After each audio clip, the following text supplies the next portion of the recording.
Bleu, blanc, noir. Le rugby aux couleurs de France Bleu et du CAB. Bleu, blanc, noir. Bonsoir à tous, c'est Bleu, Blanc, Noir sur France Bleu Limousin. Ce soir, nous recevons le deuxième ligne et capitaine du CAB, Arnaud Mella, ainsi que le jeune pilier du club, l'un des jeunes piliers du club, Damien Lavergne. Ensemble, nous allons parler de la défaite d'hier à Narbonne, 28-17. Une énorme désillusion pour le CAB. Et nous reviendrons également sur ce bloc de 3 matchs où les Corésiens n'ont glané que 3 petits points. Un bilan insuffisant pour un club qui vise la qualification. C'est Bleu, Blanc, Noir sur France Bleu et nous sommes ensemble jusqu'à 20h. France Bleu Limousin, radio officielle du CAB. Arnaud Mella, Damien Lavergne, bonsoir. Merci d'avoir accepté notre invitation. Charles Vigier de notre partenaire La Montagne, bonsoir. Bonsoir.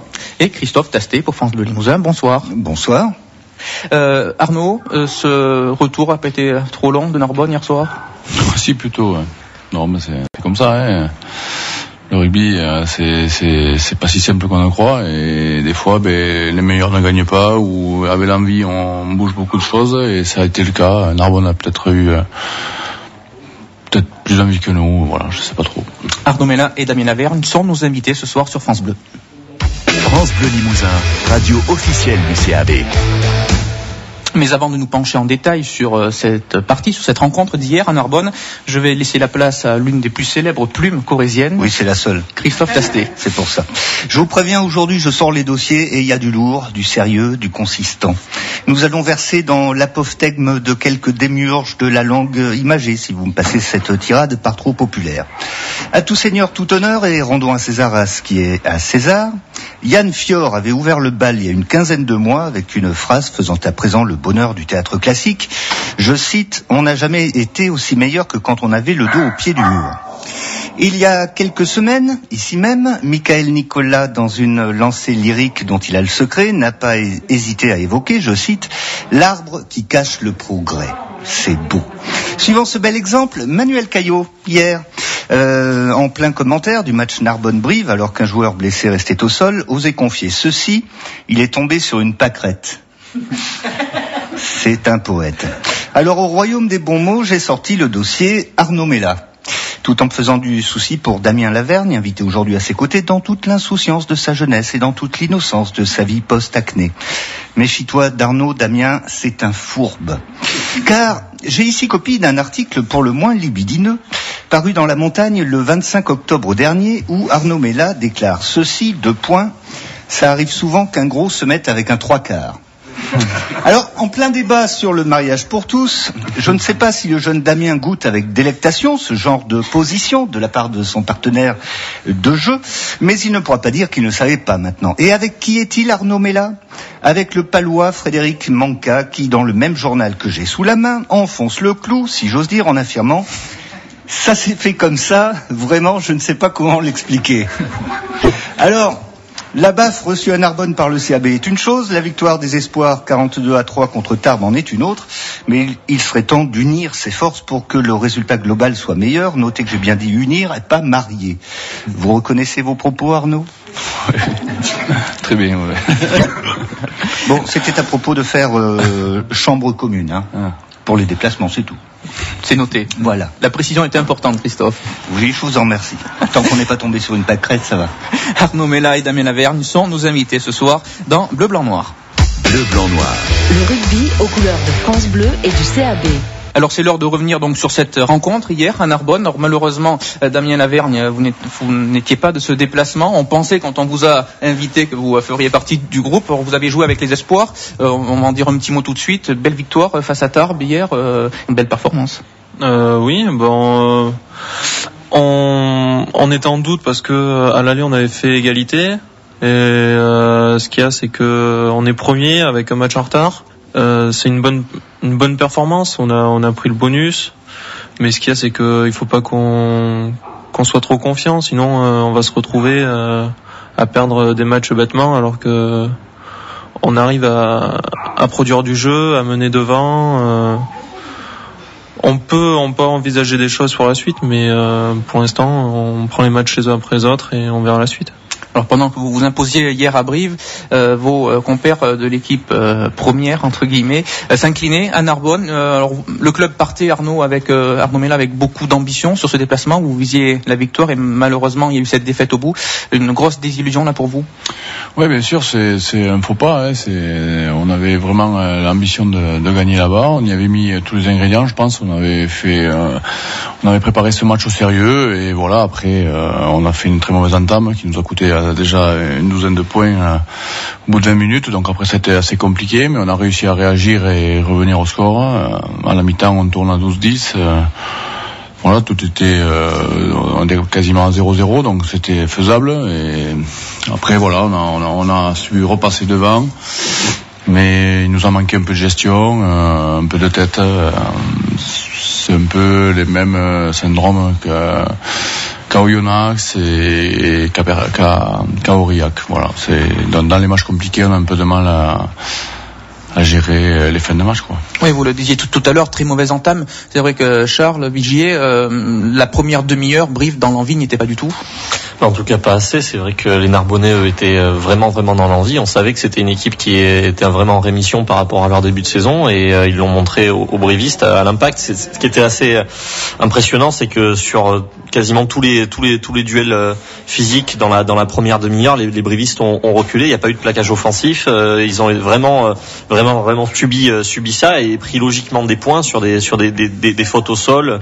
Il y a quelques erreurs de discipline qui étaient vraiment évitables. Laurent Ferrand nous le disait après le match, mais c'est vrai que cette entame-là, elle coûte quand même 12 points. Comme le disait Arnaud tout à l'heure, ça a été rattrapé ensuite. Mais on peut quand même légitimement penser que sur la fin du match, ça pèse aussi parce que Brive a eu une belle réaction, c'est vrai, pendant 20 minutes, mais ça aurait dû permettre de creuser l'écart et comme quand on part à moins 12, à un moment donné on le paye et ça les Brivistes l'ont salement payé, quoi.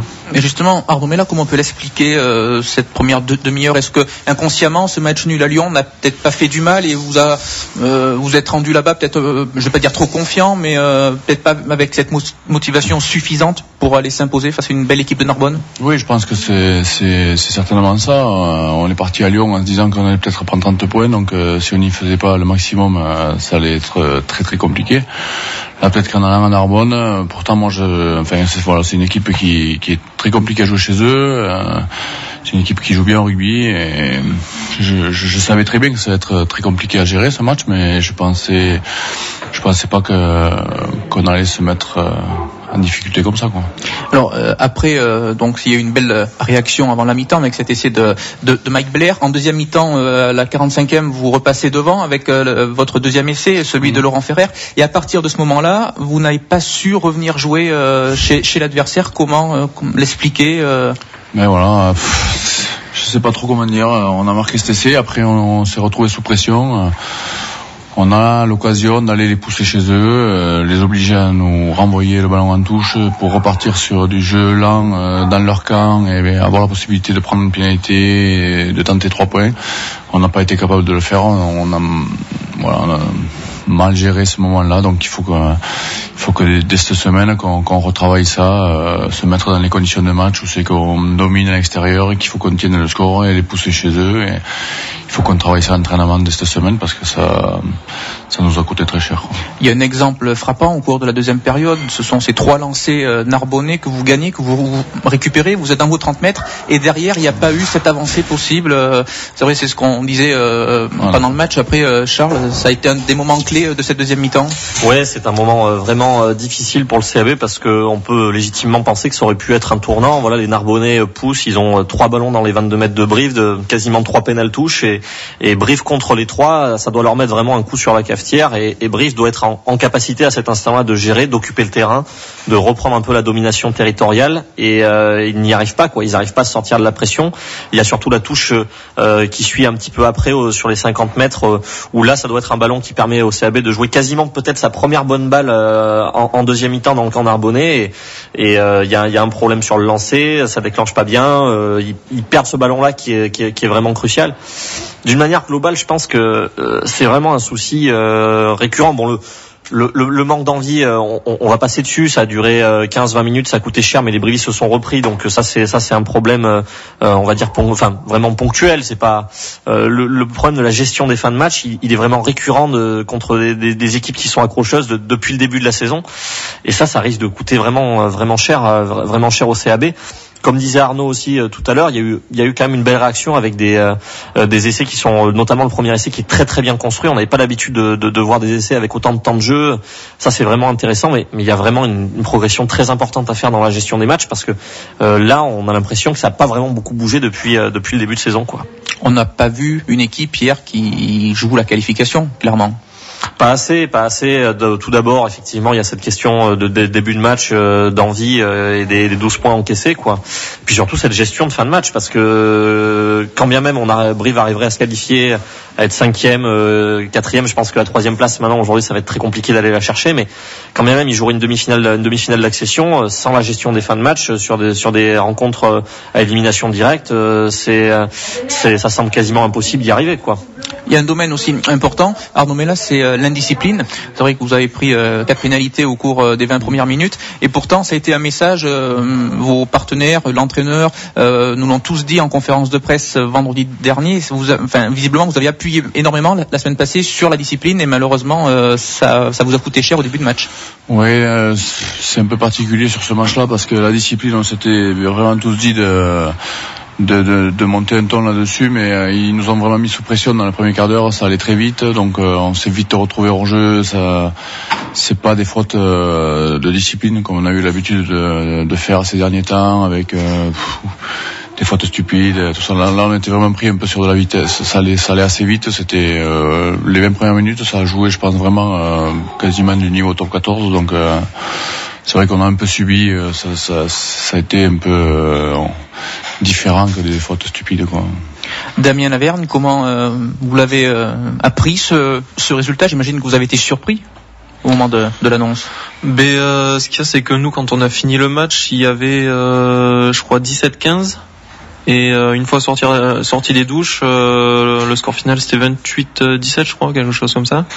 Et plutôt surpris d'avoir lâché à la fin, comme on va dire comme assez souvent.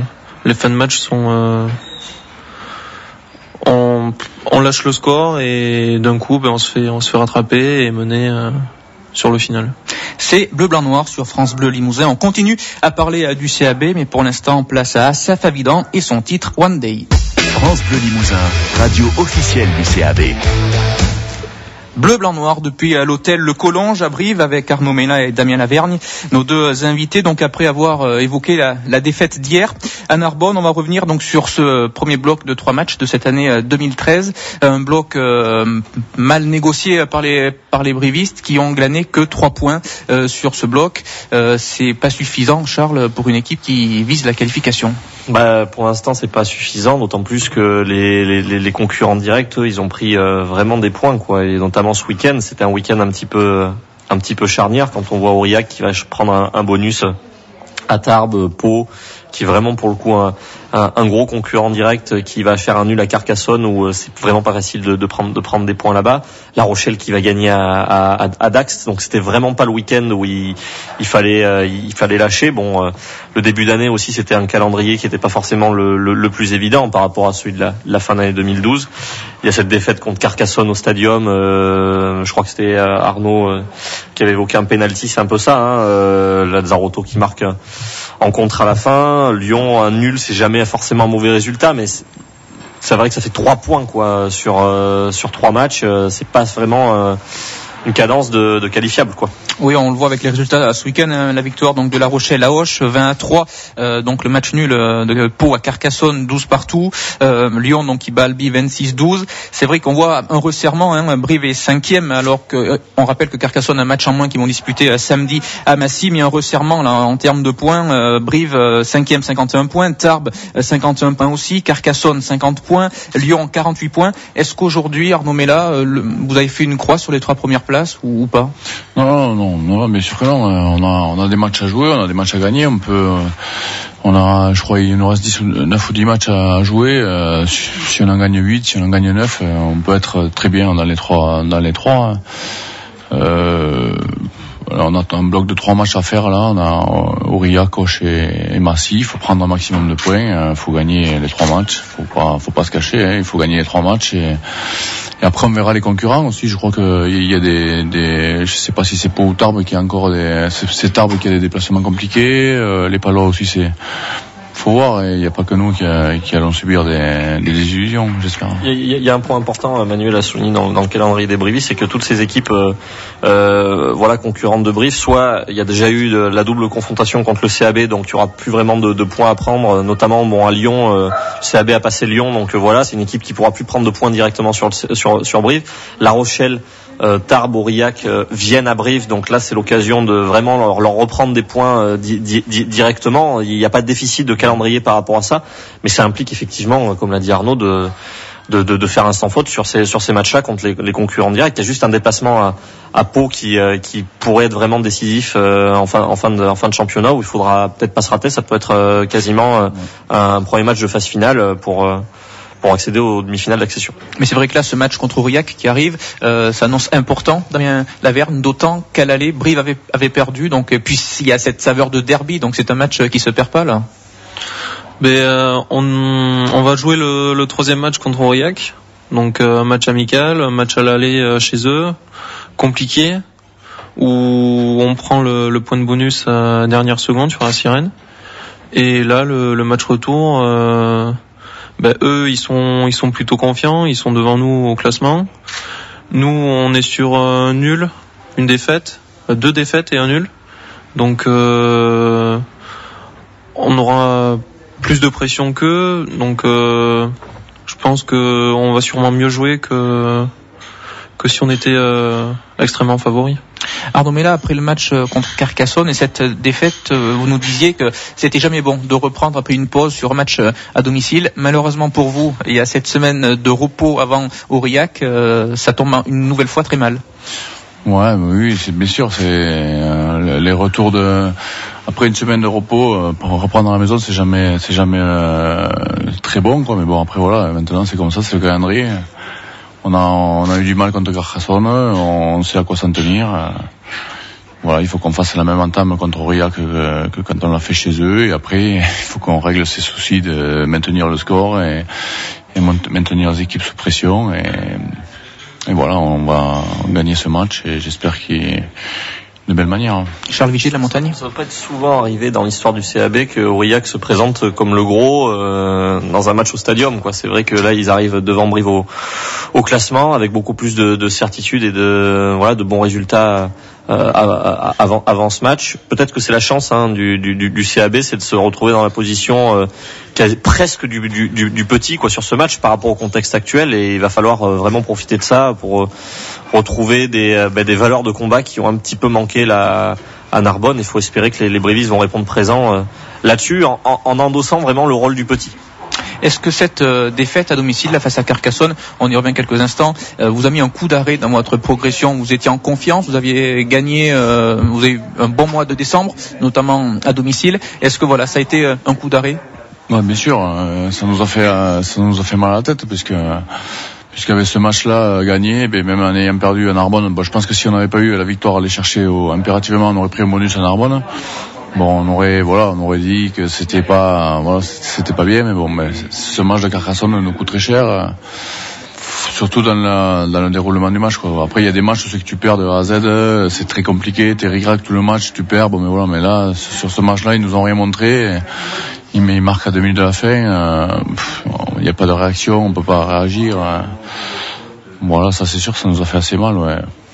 Alors Charles Vigier, il y a une donnée importante aussi quand on regarde le classement à l'extérieur, notamment sur les équipes de tête. Brive est l'équipe qui a pris le moins de points. Brive a pris 12 points pour l'instant en 9 matchs. Est-ce que c'est là que peut se jouer la différence pour les places qualificatives? De toute façon, c'est souvent là que ça se joue entre les équipes de tête, les performances à l'extérieur. On sait que il faut, pour être dans les 5 et si on veut être dans les 3, il faut vraiment avoir quasiment un sans faute à la maison et 4 à 5 succès à l'extérieur dans la saison. Pour l'instant, Brive en a 2. Maintenant, il reste aussi des petites équipes entre guillemets à jouer à l'extérieur. Il y a Massy, il y a Aix-en-Provence, il y a Colomiers qu'on peut difficilement considérer maintenant comme une petite équipe. Elle est un peu au niveau de Narbonne et il va falloir vraiment pouvoir hausser le niveau pour pouvoir gagner chez ces trois équipes-là. On va dire que c'est les trois déplacements que le CAB ne peut pas se permettre de rater pour pouvoir se rattraper par rapport à ce mois de janvier et tenir le tableau de marche. Oui, parce qu'on rappelle que l'objectif du staff, ça avait été 10 victoires jusqu'à la fin du championnat. Alors Nicolas Godignon a nuancé un petit peu en disant qu'avec le nul ramené de Lyon, 9 victoires pourraient suffire. Mais voilà, là ça va passer. Damien Lavergne par un sans faute à la maison et aller donc chercher des victoires à l'extérieur. Ben déjà, oui, à domicile, il faut qu'on gagne tous les matchs. Ça, c'est une chose évidente. Et après, aller glaner des points à l'extérieur, sachant qu'on va à Massy, on va à Aix. Donc, même si ils sont accrocheurs, on peut arriver à glaner quelques points à l'extérieur et pouvoir prétendre aux 10 victoires, comme prédit par Nicolas. C'est Bleu Blanc Noir sur France Bleu Limousin. On se retrouve dans quelques minutes, mais pour l'heure, place à Louise Attaque et son titre, Ton invitation. France Bleu Limousin, radio officielle du CAB. De retour au Collonges à Brive pour cette troisième partie où on va s'intéresser un peu plus à nos deux invités. Donc Damien Lavergne, un jeune pilier prometteur du CAB qui vient de prolonger de 3 ans son contrat avec le club corrézien malgré des propositions de clubs de top 14, je crois bien. Alors qu'est-ce qui vous a décidé tout d'abord donc à prolonger votre aventure avec le CAB ? J'ai voulu prolonger ici parce que tout d'abord ils m'ont fait confiance. Ils m'ont intégré pour le match de La Rochelle. Après, j'ai réussi à faire mes preuves et leur montrer que je pouvais avoir ma chance ici. Et après, c'est venu de suite où ils m'ont proposé de rester au club pour 3 années. Alors, on sait que l'an passé, il y a Jefferson Poirot qui avait été passé par le centre de formation aussi à Brive, qui a décidé de quitter Brive pour aller à Bordeaux. Où il joue peu cette saison, il faut bien le reconnaître. Est-ce que ça a pesé dans votre décision ? Oui, parce que je regarde ses matchs. Je le vois pas beaucoup jouer, donc je me dis pourquoi partir et jouer 20 minutes dans un match alors que en restant ici, j'ai peut-être plus de chances de jouer que ça soit en Pro D2 ou en Top 14 avec une confiance des entraîneurs. Oui, comme ça vous permet de mûrir un peu plus, d'apprendre encore pour pourquoi pas un jour atteindre le Top 14. C'est un plan de carrière que vous êtes fixé Il y a 2 ans, on m'aurait dit tu vas signer pro au CAB en Pro D2 ou en Top 14. J'y aurais pas mis une pièce. Et pourquoi pas jouer en Top 14 ? Après, j'ai encore beaucoup de boulot. Il faut que je travaille la mêlée, les déplacements, toutes les choses qu'il faut pour être un bon joueur.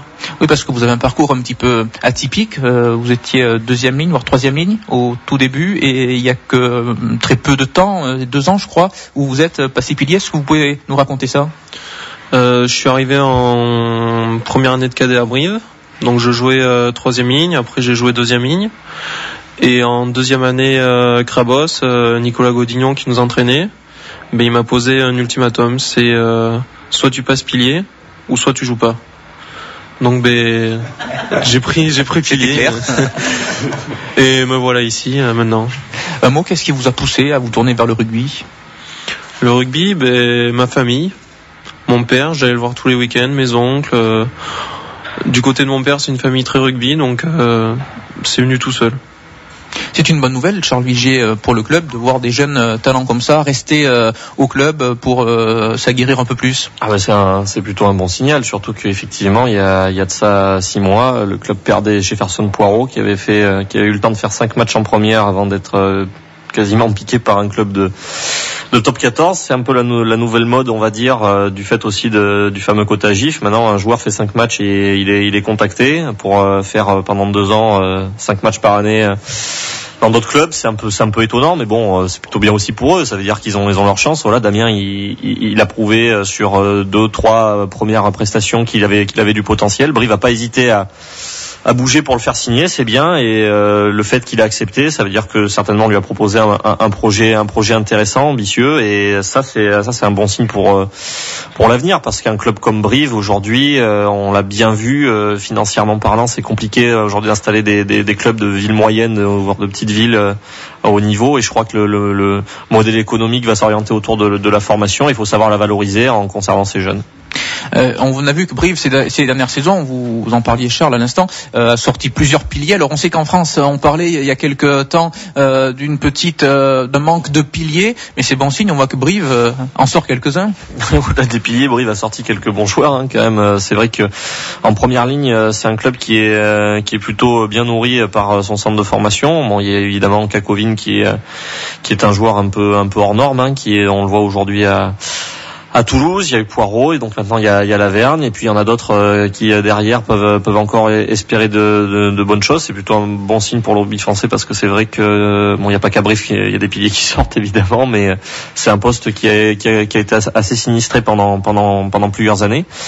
Voilà, faut espérer que la formation de Brive continue à en sortir à ce poste-là. C'est très très demandé par les clubs, donc les joueurs sont très sollicités. Arriver, donc encore une fois je le redis, à prolonger Damien, c'est en ça que c'est un bon signal. Il faudra en sortir à d'autres postes aussi, des jeunes. On peut pas dire que la formation de Brive ait été inopérante, puisqu'ils ont vraiment entre Palisson, Chouli, Nami et autres, il y a eu vraiment du Barry, bien sûr, il y a eu des bons joueurs de sortie. Il faut que ça continue de toute façon pour que le CAB puisse exister à haut niveau. C'est vrai que c'est une véritable volonté du club de miser sur la jeunesse. Vos partenaires en espoir, quand ils voient votre exemple, par exemple, on vous a découvert donc pour la première fois cette saison, c'était à La Rochelle en décembre. Est-ce qu'ils vous en parlent? Est-ce que ça les motive un peu plus justement et ils peuvent se dire je peux avoir ma chance moi aussi? Oui, ils me posent pas mal de questions pour savoir comment ça se passe, comment on s'entraîne. Après, suffit d'avoir l'ouverture, avoir sa chance, et une fois que t'as ta chance, faut la saisir. Avant le match, Nicolas et Didier, ils venaient me voir, ils me disaient saisis ta chance. Et je me suis pas posé de questions au moment de rentrer. Après, sur la blessure de Kinch, je sais pas si c'était moi ou Victor de prévu. J'étais déjà en train de m'échauffer, donc je suis rentré, et en fait ça s'est fait d'un coup, donc sans pression, sans question, et je t'ai lancé. Oui, parce qu'on rappelle, vous êtes rentré très tôt dans le match, après un quart d'heure de jeu, je crois, suite à la blessure de David Kinchagishvili, et vous vous êtes retrouvé face à un pilier de 148 kilos, drôle d'entrée en matière avec les pros. Oui, mais Didier en parlait aux entraînements, il me disait fais attention, il est vraiment imposant, et mais je sais pas, je me suis pas posé de questions au moment où je suis rentré. En plus, c'est sur une mêlée qui se fait mal. La première mêlée, j'y suis allé timidement, et après, autant me lâcher et voir au fil du match. Arnaud Mella, quel regard vous portez là sur Damien Lavergne, l'œil d'expert? Oh non, mais Damien, c'est des jeunes qui sont très. C'est pour un groupe, c'est super d'avoir des jeunes comme ça, puisque ils demandent qu'une chose, c'est d'apprendre, et il écoute, il demande des conseils. Quand on lui parle de quelque chose, de suite il écoute, il te dit pas oui. Et voilà, donc il s'envoie comme un chien sur le terrain, ce qui est très important. Je pense qu'il a pas fait un match sans se faire recoudre. Chaque match il se fait recoudre, donc ça veut dire qu'il s'engage vraiment, et pour nous c'est très important, quoi. Voilà, c'est bien. C'est vrai qu'à La Rochelle, Damien Lavergne avait pris 5 points de suture, c'était pas. Et vous, Damien Lavergne, quand on est jeune, j'imagine que c'est intéressant aussi d'avoir des joueurs comme Arnaud Mella, des joueurs d'expérience sur lesquels on peut compter. J'imagine que c'est important. Ah oui, c'est important, que ça soit dans le jeu ou sur une position de mêlée ou n'importe quoi, ils sont présents. En deuxième ligne, il y a Arnaud, en première ligne, il y a Goderzi aussi, et ils nous disent calmez-vous, courez moins, ou une position en mêlée fait comme ça. Non, c'est une belle expérience d'avoir la chance d'évoluer avec des joueurs comme ça. Alors vous, Arnaud Mella, vous avez prolongé donc l'été dernier avec le CAB, vous êtes encore lié pour 2 saisons, me semble-t-il, avec le club corrézien. Est-ce que vous commencez déjà de réfléchir à l'après-carrière? Est-ce qu'éventuellement un poste d'entraîneur vous tenterait? Non, pour le moment, là, je suis loin de penser à tout ça. J'essaie de faire mon maximum pour essayer d'aller se qualifier, de travailler, de réfléchir à tout ce qu'on peut faire pour aller se qualifier cette fin de saison, en espérant remonter. Non, je n'ai vraiment pas pensé à ce qui va venir dans les années à venir, du tout. Il y a un bon discours d'entraîneur quand même, déjà. On peut penser ça. Il a ce qu'il faut. Donc c'est un choix aujourd'hui. Voilà, vous regrettez pas d'avoir misé sur Brive encore une fois, alors qu'il y avait plusieurs clubs qui vous avaient sollicité l'an passé. Non, bien sûr. Non, moi j'ai besoin d'être aimé me sentir en confiance dans une ville, de représenter quelque chose. Et je suis pas quelqu'un. J'ai fait des clubs, j'ai bougé, mais j'essaye tout le temps de rester un maximum de temps là où je suis. Et ici, je me sens très bien. Et voilà, j'ai la confiance du vestiaire avec moi, des entraîneurs. Et j'essaye de faire le maximum pour rendre service à cette équipe et à cette ville, quoi. Il y a quelqu'un que vous avez côtoyé de nombreuses années qui est décédé la semaine passée, c'est Éric Béchu, que vous l'avez côtoyé à Albi. C'est quelqu'un qui a compté dans votre carrière? Ah oui, énormément. Ça a été un peu, c'est surtout grâce à lui si je suis sorti, parce que je jouais à Tours assez jeune. C'était compliqué. On était monté sur une expérience avec des amis, jouer à Tours comme ça. Et après, d'y monter c'était facile, mais d'en redescendre c'était plus compliqué de trouver un club. Et c'est Eric qui m'a recruté. Et c'est lui qui m'a donné un peu cette culture du rugby. Bon, après c'était un rugby un peu plus à l'ancienne à Albi et tout ça, mais c'est lui qui m'a montré un peu la voie du combat. Et pendant 5 ans, il m'a beaucoup appris de choses. J'ai énormément respecté cet homme-là et voilà. C'est vrai qu'Albi, si le club a atteint le top 14, c'était en partie grâce à lui, parce que il les a fait monter, il les a pris en fédéral, si je me trompe pas. Fédéral 1, il les a amenés donc jusqu'au top 14, et vous faisiez partie donc effectivement de cet effectif. Oui, bien sûr. Albi, il peut mettre une rue à son nom. Hein. C'est lui qui a pris cette équipe. Il y avait 150 spectateurs, il y avait rien. Il a tout construit. Il a pris les joueurs les uns après les autres. Il a réussi à faire une équipe autour de lui. Et voilà, son discours est passé. C'était quelqu'un qui connaissait énormément le rugby aussi. Et il a réussi à amener Albi en top 14. Ils se sont maintenus sportivement. Ils sont juste redescendus financièrement. Voilà quoi. Belle performance. J'imagine que vous avez été satisfait de voir les Montpelliérains remporter leur match de Coupe d'Europe qui a suivi. On sait que c'est jamais facile, notamment avec la semaine qu'ils avaient connue. Ils étaient allés à ses obsèques le jeudi, je crois, et ils jouaient le samedi face à Toulon, un match important pour eux. Et voilà, ils ont salué sa mémoire entre guillemets en se qualifiant pour la grande Coupe d'Europe. Oui, bien sûr. Il a bien dû voir ça d'en haut et il doit être très fier d'eux, parce que j'ai vu le match. Il y avait énormément de combats et d'envie. Et c'est ce qu'il aimait avant tout, quoi.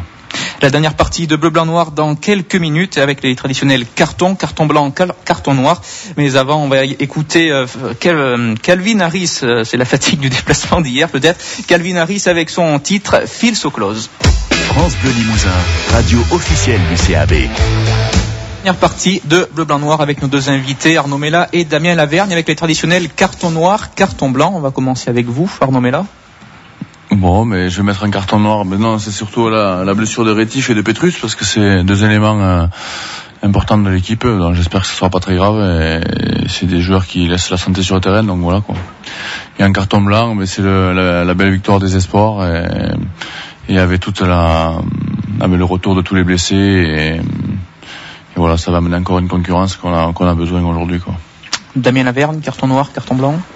Moi, je vais commencer par le carton noir, que je donnerai à la mairie de Brive pour nous avoir fait jouer sur le synthétique.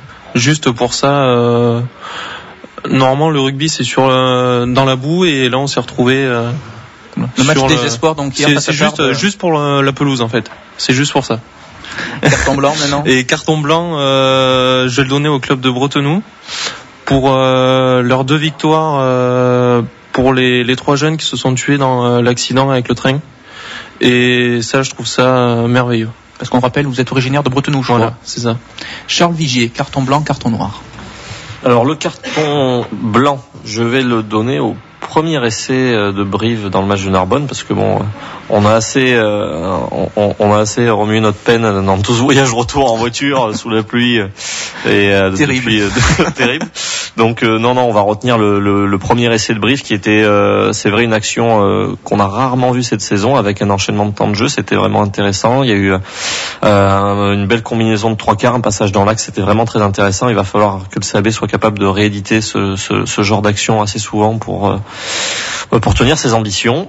Et le carton noir, je vais le mettre au problème de la formation, des indemnités de formation dans le rugby français, puisqu'on parlait tout à l'heure du cas de Damien qui a décidé de prolonger au CAB, mais c'est vrai qu'aujourd'hui, lorsque un club vient chercher un jeune qui n'est pas international, voilà, ça lui coûte 75 000 € pour le prendre. Ça ne rembourse même pas les frais qu'a investi le club pour la formation du joueur, enfin de manière globale, quoi. Hein. Et donc c'est vraiment pas cher payé. Si demain les indemnités de formation étaient à 300 000 € par joueur, jeune joueur pris, peut-être que justement des clubs qui misent beaucoup sur la formation pourraient vivre économiquement au plus haut niveau. Merci. Charles Vigier, Christophe Tastet. Carton blanc pour Tarbes qui a battu Aurillac, c'est quand même de bon augure avant la venue des Cantalous à Brive. Et carton noir pour Tarbes, c'est pas bien d'avoir battu Aurillac, ça va les énerver pour leur venue à Brive. Alors pour ma part, le carton blanc, je vais le décerner à Mike Blair qui a fait un très bon match hier, j'ai trouvé, et le carton noir à l'entame de match des brivistes, voilà, absent dans l'envie, et c'est vraiment dommage. Voilà, c'est déjà la fin de ce bleu blanc noir. Merci Arnaud Mella, merci Damien Lavergne d'avoir accepté notre invitation. Bon courage pour la suite de la saison. Merci Charles Vigier de notre partenaire La Montagne. Bonne soirée à vous. Bonne soirée. Et merci à Christophe Tastet. Bonsoir. Voilà, prochain rendez-vous sport sur France Bleu Limousin dans 15 jours. Le CSP se déplacera à Orléans le samedi 8 février à 20h. Match assuré avec Jérôme Osterman. Et le lendemain, gros match au Stadium pour le CAB, donc avec la réception du voisin Aurillac. Voilà, c'est à la fin donc de ce bleu blanc noir. Merci à tous de nous avoir suivis. Dans quelques minutes, les infos sur France Bleu. Bonne soirée. France Bleu Limousin, radio officielle du CAB.